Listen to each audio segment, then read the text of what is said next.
இன்னும் 1 மணி நேரத்தில் நீ சற்றும் எதிர்பார்க்காத ஒரு மகிழ்ச்சி உனக்கு காத்திருக்கு. நிச்சயம் நடக்கும். இது என் மீது சத்தியம். எது நடக்க வேண்டுமோ அது என்று நடக்க வேண்டுமோ அன்று நிச்சயம் நடக்க செய்ய போற. கவலைப்படாமல் இரு. அந்த நான் இந்த நாள் தான். கவலை கொள்ளாமல் காலங்களை கடந்து சென்று கொண்டே இரு. யார் சொல்வதையும் காதில் வாங்கி கொள்ளாதே. உன்னுடைய அப்பன் என் மீது உனக்கு நம்பிக்கை உள்ளதல்லவா? பேசுபவர்கள் பேசிக்கொண்டு போகட்டும். நான் இருக்கும் வரை உனக்கு எந்த கெடுதலும் நெருங்காது. நான் என்ற அகம்பாகம் உள்ளவர்கள் நிறைய பேர் இருக்காங்க. உன்னுடைய இன்பத்திலும் துன்பத்திலும் அவங்க பங்கு கொள்ளவே மாட்டாங்க. ஏன் காதில் கூட வாங்கி கொள்ள மாட்டார்கள். ஆனால் நீ அழைத்த அடுத்த நொடி, அது இன்பமாக இருக்கட்டும் துன்பமாக இருக்கட்டும், எது ஆனாலும் சரி, நான் உன் அருகிலேயே இருப்பேன். கலங்காதே. நீ என்னுடைய குழந்தை. எத்தனையோ கடினமான பாதைகளை நீ கடந்து வந்திருக்கின்றாய். இப்போதாவது நமக்கு விடிவு கிடைக்காதா என்று காத்திருக்கின்றாய்.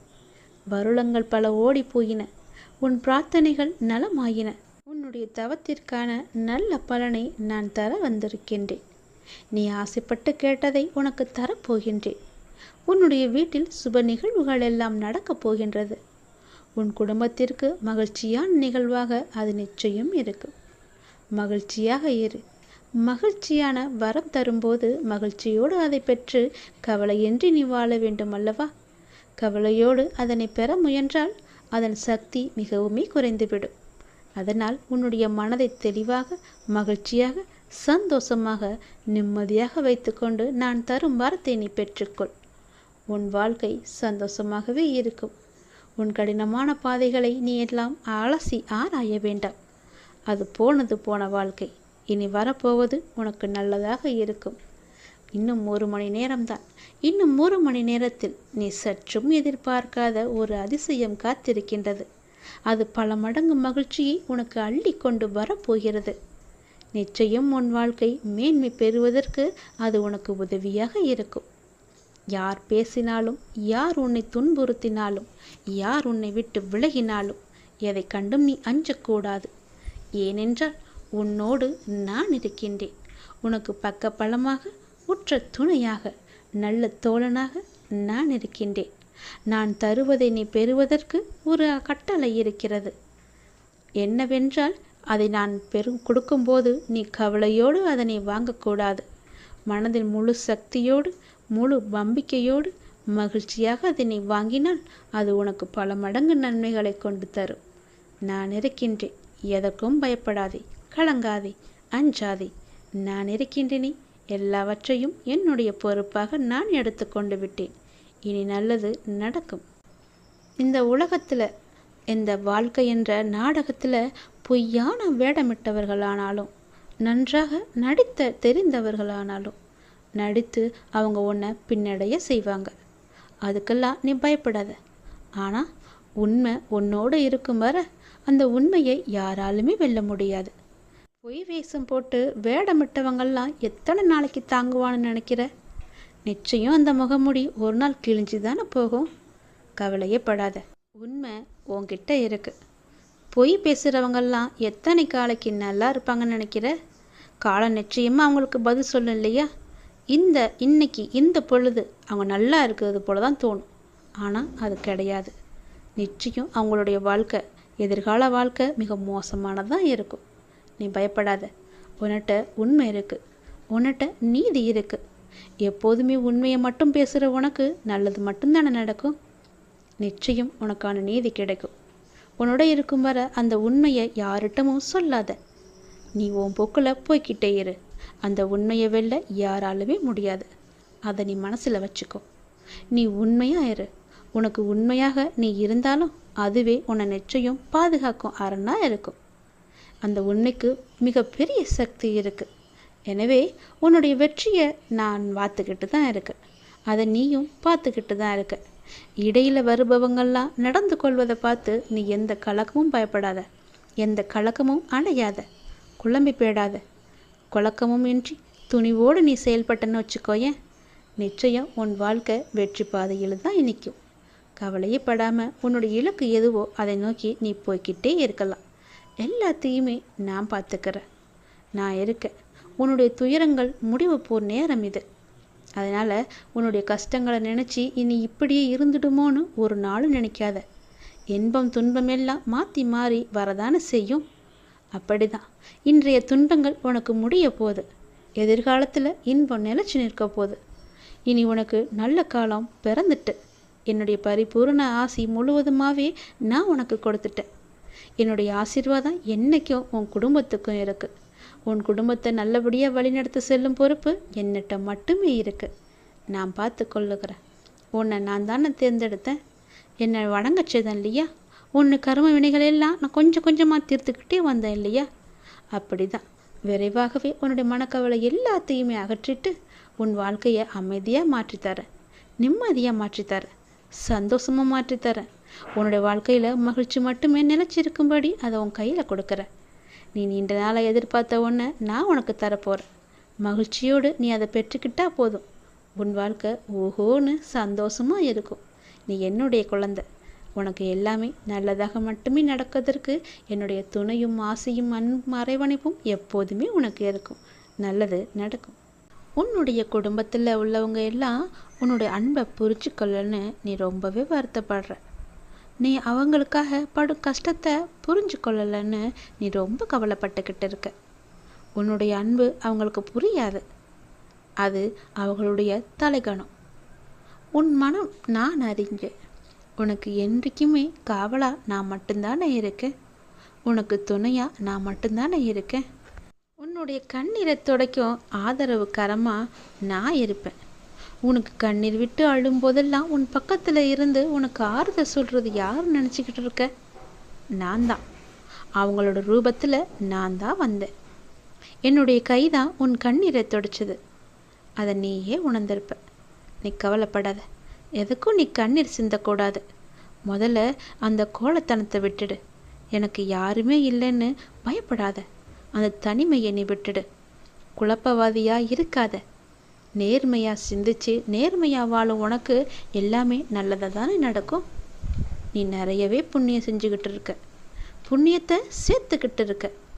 அப்படி புண்ணியம் சேர்க்க உனக்கு நல்லது மட்டும்தானே நடக்கும். கடவுள் உன் கூடவே தானே இருப்பார். ஏன் பயப்படுற? உன்னை ஒதுக்குனவங்களை நீ ஒதுக்கி வச்சு பாரு. அவங்க உன்னை தேடி வருவாங்க. அவங்களுக்காக நீ அழுது அழுது அவங்க கிட்ட போக போக தான் உன்னை அவங்க ஒதுக்கி ஒதுக்கி வச்சுக்கிட்டே இருப்பாங்க. இவங்க சொல்லி நான் ஏன் கேட்கணும்னு நினைக்காத. இதுதான் உண்மை. உன்னை பிடிக்கலன்னு ஒருத்தவங்க சொன்னாங்கன்னா அவங்கள்ட்டேருந்து நீ விலகி வந்துடு. அவங்க உன்னை என்ன விளக்குறது? நான் உங்களை விளக்குறேன்ட்டு நீ விலகி வந்துடு. நிச்சயம் உன்னை புரிஞ்சுப்பாங்க. உன்னுடைய வாழ்க்கையில் உனக்கு எது சரியானதோ எது தேவையானதோ அதை நிச்சயம் நான் கொடுக்குறேன். உன் கையில் வந்து நான் கொடுக்குறேன். உனக்கு எதை எப்போ எங்கே தரணும்னு எனக்கு மட்டும்தான் தெரியும். நிச்சயமாக உன் வாழ்க்கை பல வழிகளில் மேன்மை பெறப்போகுது. அதற்கு நான் தான் பொறுப்பு. உன் குடும்பத்தில் உள்ளவங்கள பற்றியெல்லாம் நீ கவலைப்படாத. அவங்களுக்கு எப்போ புரிய வைக்கணுமோ அப்போ நான் புரிய வச்சுக்கிறேன். அவங்களுக்காக நீ ரொம்பவும் கஷ்டப்படலாம் வேணாம். உன்னுடைய போக்கு எதுவோ அப்படியே போய்கிட்டே இரு. சாந்தமாக போய்கிட்டு இரு. பெருசாலாம் அலட்டி கொள்ளாத. பேசுகிறாங்களா, பேசிக்கிட்டு போட்டோம், விட்டுடு. அது அவங்களுடைய எண்ணம். நீ நேர்மையாக இருக்க. உன்னுடைய நேர்மறையான எண்ணத்துக்கு எல்லாமே நல்லதாக மட்டும்தான் நடக்கும். அவங்கள்ட்டெல்லாம் நீ ரொம்ப பழகுனா எதிர்மறை வந்து உன்னை சூழ்ந்துக்கும். அதனால் அதை நீ பெருசாக எடுத்துக்காமல் விட்டுப்பாரு. உன் வாழ்க்கையில் நிம்மதி தானாக வரும். நிம்மதி வந்துச்சுன்னா சந்தோஷம் வரும். சந்தோஷம் வந்துச்சுன்னா உனக்குள்ள ஒரு புது உற்சாகம் வரும். புது உற்சாகம் வந்தால் பிறகு என்ன?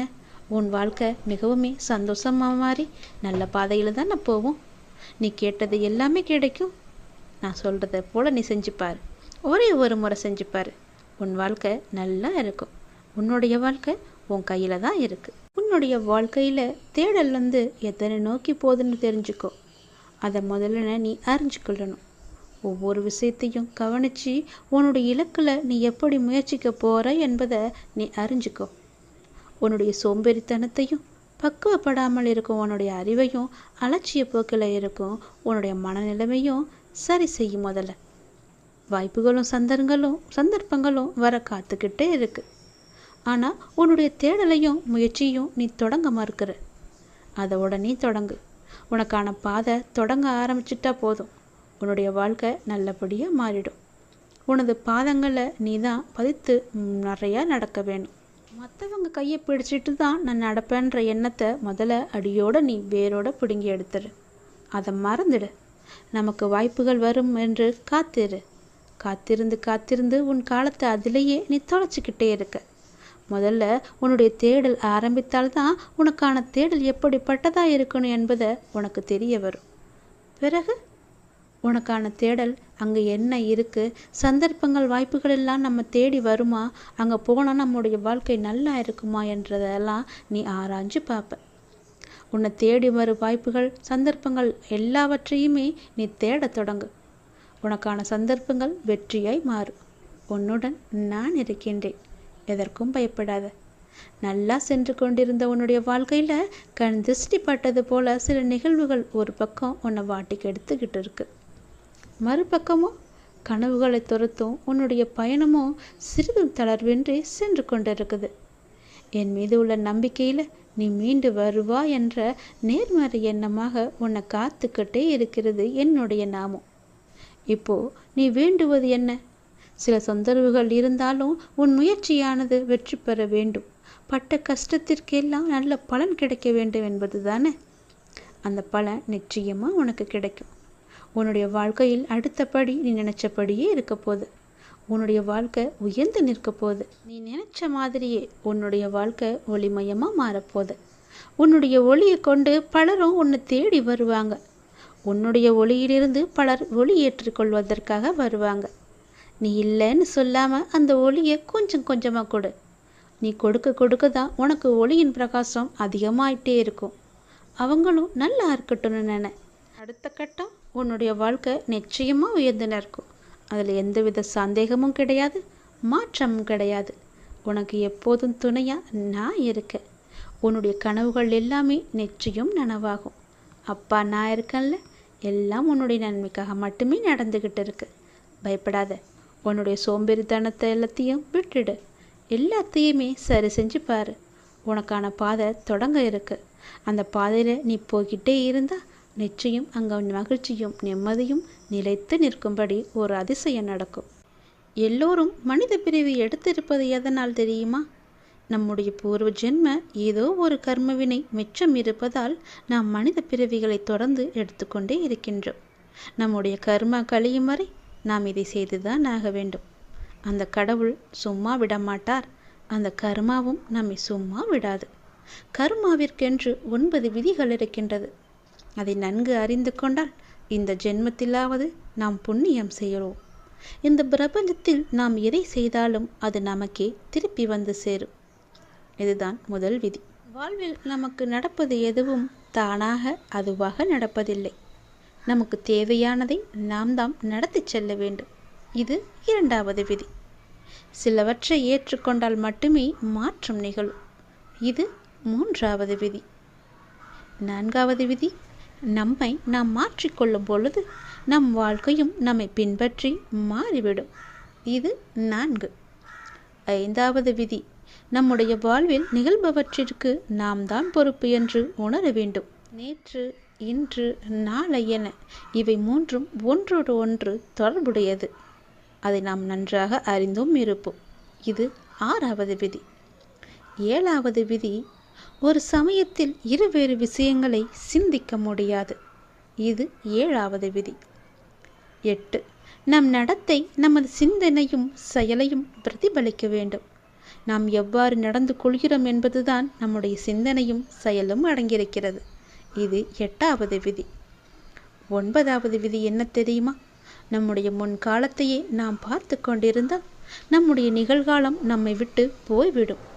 எதிர்காலம் ஒன்று இருப்பதாகவே நம்மால் உணர முடியாது. இதோடு நம் வாழ்க்கை முடிந்துவிடும் என்று எண்ணிக்கொண்டே இருப்போம். இது 9வது விதி. இப்படி கர்மா தனக்குத்தானே 9 விதிகளை விதித்து வைத்திருக்கிறது. அதன்படிதான் நாமும் நடக்க வேண்டும். நாம் பிறருக்கு நன்மை செய்தால் நமக்கு ஏதோ ஒரு ரூபத்தில் பிற்காலத்தில் ஆபத்து காலத்தில் அதற்கு நமக்கு கை கொடுக்கும். நாம் ஒருவருக்கு தீங்கு செய்தால் அது நமக்கு பிற்காலத்தில் தீங்கை தான் தரும். அதனால் நாம் எது செய்தாலும் என்ன செய்தாலும் ஒரு முறைக்கு பல முறை யோசித்து நன்மையாக இருக்கும்படி நாம் செய்ய வேண்டும். யாருக்கும் எந்த நேரத்திலும் தீங்கு நினைக்கக்கூடாது, தீங்கு செய்யவும் கூடாது, பிறரை பற்றி புறம் பேசவும் கூடாது. நம்மால் முடிந்த உதவிகளை, நம்முடைய கர்மாக்கள் குறைய வேண்டும் என்று ஆசைப்பட்டால் நம்மால் முடிந்த உதவிகளை செய்ய வேண்டும். கர்மவினை குறைவதற்கு என்ன எல்லாம் செய்ய வேண்டுமோ அவற்றை எல்லாம் செய்து கர்ம பந்தத்திலிருந்து நாம் விடுபட முயற்சி செய்ய வேண்டும். அமைதியாக இருந்து இறைவனின் பாதத்தை தஞ்சமடைந்து அவருடைய நாமத்தை நாம் ஜபித்து கொண்டு இருந்தாலே போதும். நாம் பாதி கர்மாவை ஒழித்து விடலாம். நம் வாழ்க்கை சந்தோஷமாக இருக்க அப்பாவின் பாதங்களை இறுக்க பிடித்து கொள்ளுங்கள். நான் உன்னிட்ட ஒரு விஷயத்தை சொல்லணும்னு ரொம்ப நாளாகவே நினச்சிக்கிட்டு இருக்கேன். அது எப்படி சொல்கிறதுன்னு தெரியாமல் தவிச்சுக்கிட்டு இருந்தேன். அதற்கான கால நேரம் சூழ்நிலை எல்லாமே இப்போ கூடி வந்திருக்கு. நான் சொல்வதை கொஞ்சம் காது கொடுத்து கேளு, பொறுமையாக கேளு, அவசரப்படாமல் கேளு, புரியுதா? உன்னை நான் இப்போ சொல்ல போகிறேன். இந்த வாழ்க்கையில் எப்போதுமே உன் முன்னாடி இருப்பதை மட்டும் நீ கவனிச்சு பாரு. உனக்கு பின்னாடி நோக்கி இழுக்கும் எந்த ஒரு விஷயத்தையுமே யோசித்து கூட நீ பார்க்காத. அப்படி பார்த்துன்னு வச்சுக்கோ, உன்னால் முன்னால் இருக்கும் வழியை பார்க்கும் தருவாயை நீ தவற விட்டுடுவ. நீ போகிற பாதை சரிதான். நீ பின்னாடி திரும்பி பார்த்துட்டே போனா நேர்பாதையிலையா போவ? வழி தவறி வேற பக்கம்தானே நீ போவ. அதனால் முன்னால் மட்டும் நீ பார், பின்னோக்கி நீ பார்க்கவே பார்க்காத. உன்கிட்ட ஒரு சிறு குறை இருக்குது. எல்லாத்தையுமே ரொம்ப யோசித்து அதை பெருசாக நினைத்து புழுங்கி புழுங்கி ஒன்று நீயே காயப்படுத்திக்கிட்டு இருக்க. அதை நீ உன்னிட்ட இருந்து முற்றிலுமாகவே தவிர்த்திடணும். உன்னுடைய கர்வம், உன்னுடைய ஆணவத்தை எல்லாமே நீ தூக்கி எறியணும். உனக்கு நிச்சயம் வெற்றி அப்போ தான் கிடைக்கும். உன்னை புரிஞ்சு கொள்ளாமல் உன்னை பற்றி ஒன்றுக்கு ரெண்டாக பேசியவர்களோட உண்மை முகத்தை நீ பார்த்தியா இல்லையா? அவங்கள்ட்ட இருந்து நீ விலகி போகணும். அவங்க அப்படி தானே தெரிந்த பிறகும் அவங்கள நம்பி உன்னுடைய நிம்மதியை நீ இழந்துக்கிட்டே இருக்க. அவர்களை நம்பாதன்னு நானும் பல முறை சொல்லிட்டேன். அவங்கள என்னட்ட விட்டுடு, நான் பார்த்துக்கிறேன். நம்பிக்கை துரோகம் செஞ்சவர்களுக்கு நான் பாடம் புகட்டுறேன். நீ எதுக்கும் வருந்தாத. அவங்க அப்படி பேசுனாங்கன்னா அது உண்மையாகுமா? எனக்கு தெரியும் என்னுடைய குழந்தை எப்படின்னு. நீ கண் கலங்காத, வருத்தப்படாத. எதுக்குமே நீ கண் கலங்கி நிற்கக்கூடாது. அவங்களுக்கு நான் எப்போ புரிய வைக்கணும் அப்படி நான் புரிய வைப்பேன். நீ என்னுடைய குழந்தை இல்லையா? நீ எல்லாருக்கும் முன்னாடியும் வாழ்ந்து காட்டு. இப்போ நான் சொல்கிறத நல்லா ஞாபகம் வச்சுக்கோ. இது உனக்காக மட்டும்தான். ஏன்னா நீ ரொம்பவே மன அழுத்தத்தில் இருக்க. உன் மன அழுத்தத்தை குறைப்பதற்காகத்தான் நான் இப்போ ஓடி வந்திருக்கேன். உன்னுடைய கஷ்டம் தீர்க்க யாரும் இல்லைன்னு யோசிச்சுக்கிட்டு இருக்க தான் நான் உன்னை நோக்கி வந்தேன். அப்பா உன்னை பற்றி ஒரு விஷயத்த சொல்ல போகிறேன். எப்படி இருக்குன்னு சொல்ல போகிறேன். நல்லா கவனிச்சுக்கோ. உன்னுடைய வாழ்க்கையில் உன்னை அவமானப்படுத்தியவருக்கு உன்னுடைய அமைதியை மட்டும் நீ பரிசாக கொடுக்கணும். பெருசாக எதுவுமே செஞ்சிடக்கூடாது. உன்னை வெறுத்தவங்களுக்கு புன்னகையை நீ பரிசாக கொடு. உன்னை ஏமாற்றியவங்களுக்கு மன்னிப்பை நீ பரிசாக கொடு. உன்னை தேவைக்காக மட்டும் பயன்படுத்தியவங்களுக்கு உன்னுடைய நன்றியை நீ பரிசாக கொடு. ஏனென்றால் இவங்க எல்லாமே உன்னை சிதைத்தவர்கள் அல்ல. அவங்களுக்கே தெரியாமல் உன்னுடைய ஆழ் மனதில் யார் யார் எப்படிப்பட்டவர்கள் என்பதை ஆழமாக செதுக்கியவர்கள் அவர்கள். உன்னுடைய கர்மாவை ஒழிக்க வந்தவங்க அவங்க. அதனால் அவங்கள பற்றி நீ கவலைப்படாத. உன்னை அவமானப்படும் போது நீ அவதாரம் எடுக்கணும். வீழ்கின்ற போது விஸ்வரூபம் எடுக்கணும். நீ புண்படுகிற போது புன்னகை மட்டுமே செய்யணும். வாதாடுவதெல்லாம் விட்டுட்டு நீ வாழ்ந்து காட்டு. உன் வாழ்க்கை சந்தோஷமாக இருக்கும், மன நிம்மதியாக இருக்கும். சந்தோஷமாக நீ எப்பொழுதும் வாழணும்னா அப்பா சொல்வதை கேட்டு அதன்படி நடந்துக்கோ. நிச்சயம் உன் வாழ்க்கை செம்மையாக மாறும். நல்லது நடக்கும்.